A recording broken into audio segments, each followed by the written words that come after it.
Welcome to another episode of PNE Pod, the official podcast of the one and only Preston North End Football Club. My name's Niall McCorn. And I'm Neil Mellor. We'll be talking to some current first team players. We'll be talking to some absolute legends of North End and a few of my former teammates as well. And today we'll be talking to someone who scored 25 goals in one season, won a Preston North End Player of the Year award and achieved promotion.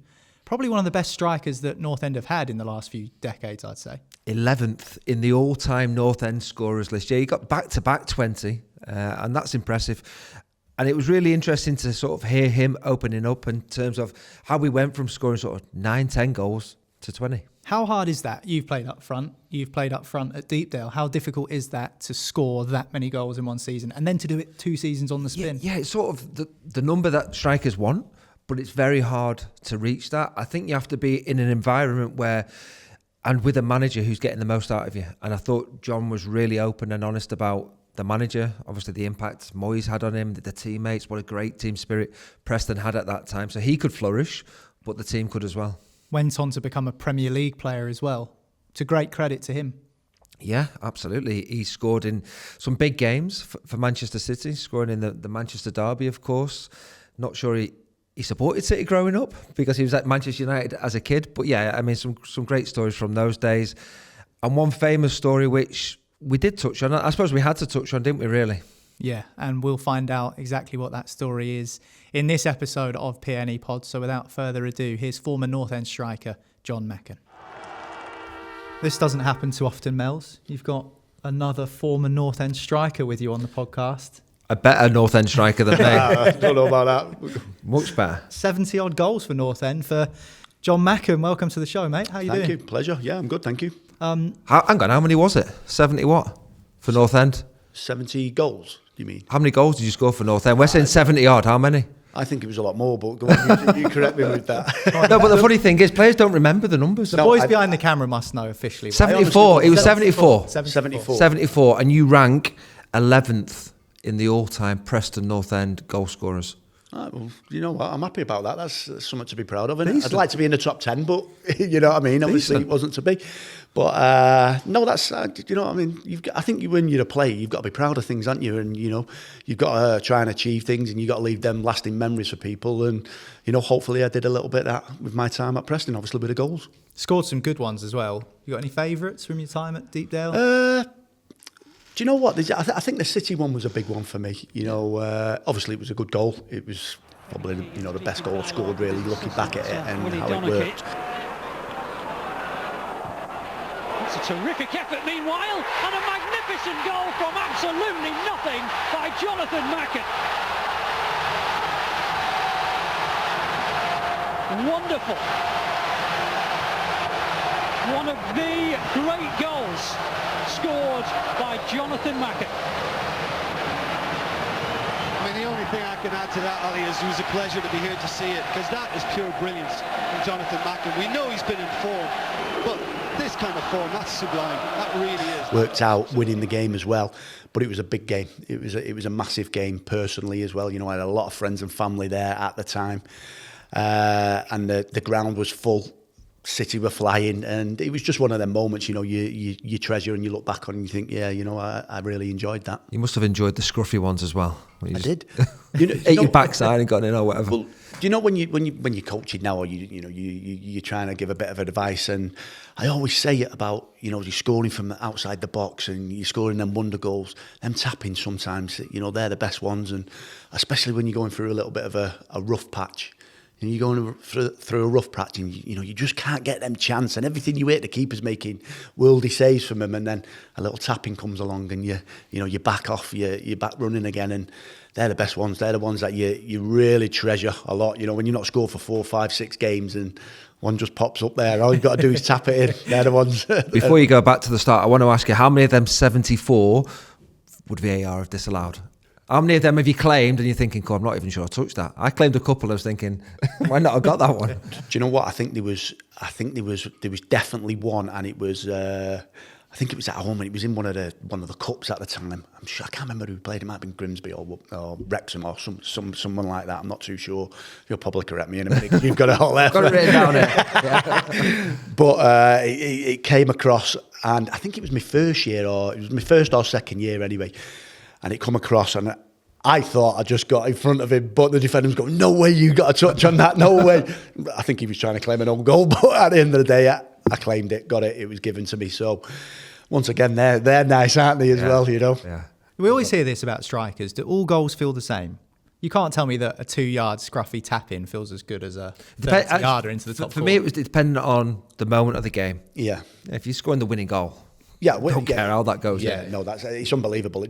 That doesn't matter in a way, but you still get the same adrenaline rush when you score a goal, you know. And it can be a tap-in, but I think the little tap-in ones, you can see it coming, so you can get that feeling beforehand. When you just knock it out your feet and drill it in the top corner from 25 yards, that's kind of instant, innit? So it's like a mad rush.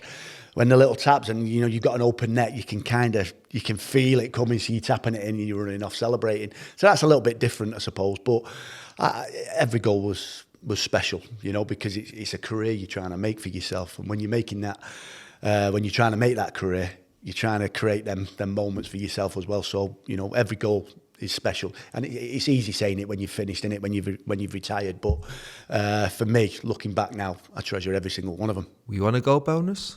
I was, yeah. Yeah, you were. I was. At every club or not?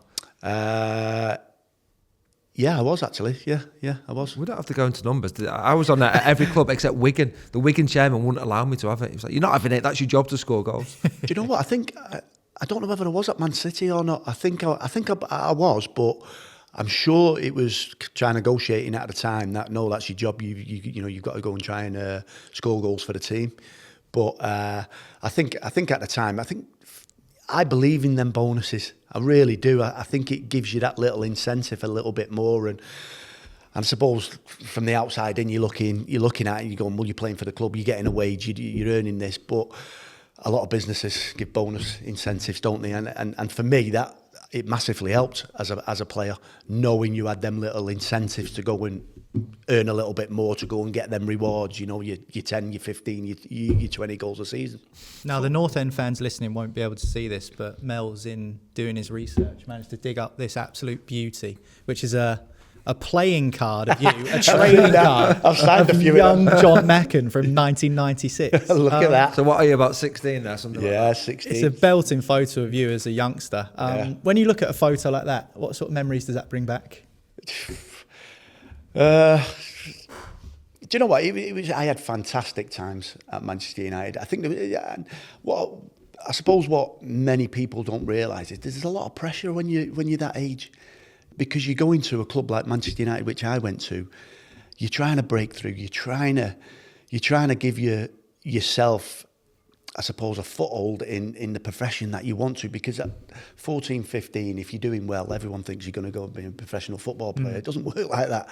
You know, when I went in there and I knew 3 or 4 lads, and the rest was all coming in from different areas who, you know, I wasn't aware of, and, you know, it's challenging, and it's an environment that you've really got to stand up for yourself. You've got to hold your own, you know, not just training wise, you know, when you're in and around there, because you're getting tested all the time.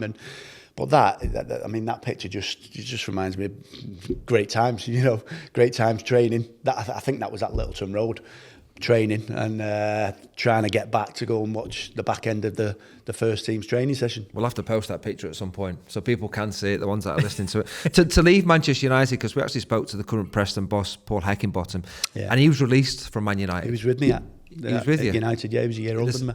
And you played with him in the same team? Yeah. Okay, any good? He was a good player, yeah. Really did. He was determined, you know. He just focused, determined, great lad, good player. You know, and I played in. It was an A and B team then, okay, I played in them with Eke. I've got written down his debut For North End? For North End. Does he remember his debut? I've written down here, good start. Good start. You remember your debut? I remember it was Gillingham away. Great knowledge. What was the score? Was it 0-0? 0-0, yeah. So he didn't score in that game, but he did score in your next 2. Millwall. At home. No, Millwall was game 3. There's a game. Was it? There's a game after game 3 was your first goal at Deepdale. Yeah. Preston 2, Millwall 1. Yeah. So that was game 3. But the game before it, you did scoring as well. That was a cup game. That's the one. Away from home. Who was it? Oh, that's the one I was talking about when I scored. And the defender was saying, he went off him. Okay. Oh, so that was your first North it? End goal, but it wasn't at North End. It was at a stadium which now is no longer used. The chairman's kept that stadium. They built a new stadium. Oh, I think I know where it might be. Yorkshire way. Doncaster? Oh, so close. Millmore. Rotherham? Rotherham was where you got your first North End goal. There you go. But There 2 you and go. 3, that's a decent start, isn't it? You just signed. Very good start. Yeah, 2 and 19 3. years old, 250 grand, and you scored 2 and 3. That's a really good Yeah, start. I was happy with that. I don't think I scored after that. Did I all season? What's the rest of the goal scoring We'll record? come back to that. No, just going back to your first memories of arriving at North End, always a relief for any striker to get off the mark at your new club, but especially when you're that age and you've made the decision to leave United to forge a pathway for yourself in the pro game. What are some of your earlier memories of turning up at Deepdale and scoring those first few goals for the club? Well, I think turning up at the beginning, obviously, it was kind of a wow, because I'm going to be playing there. I'm going to be playing in the stadium. It wasn't as it is now, but it was just a feeling of, right, okay, I can try and really progress now. I can be playing regular. I can feel what that energy is like on a Saturday. I can feel what that changing room's going to be like. But it was scary as well. It was fearful because you sign a 2-year, 3-year deal, whatever it was, and you go in and you meet the lads and you see what they're about, and these are men. I've been playing with a lot of young lads or young adults at the time, and these are real men. These are lads and who've been playing the game a long time, and so it was a little bit nerve-wracking, which throughout my career I never really got nervous in games. It's kind of one of them, you kind of understand what you've got to do, so that's where you go and do it on a pitch, and that was never really a nervous encounter or experience for me. But the first training sessions, the first 1 or 2 training sessions are always nervous because they're getting a feel of you want to getting prove a feel of them. yourself, Yeah. I think you probably try a little bit too hard the first time you're meeting everyone. Any of the senior players sort of put their arm around you and sort of say, I look after you? Anyone remember that? No, not as much. No, there was obviously people who you gravitate to, I suppose, and you say, I knew Colin Murdoch anyway at the time, so obviously you go and he shows you around and he talks to people and introduces you and so forth. But there was no one who literally come out and said straight away, I'm round you. I think David Moyes did that because he was player coach at the time, wasn't he? So that's all part and parcel of the job.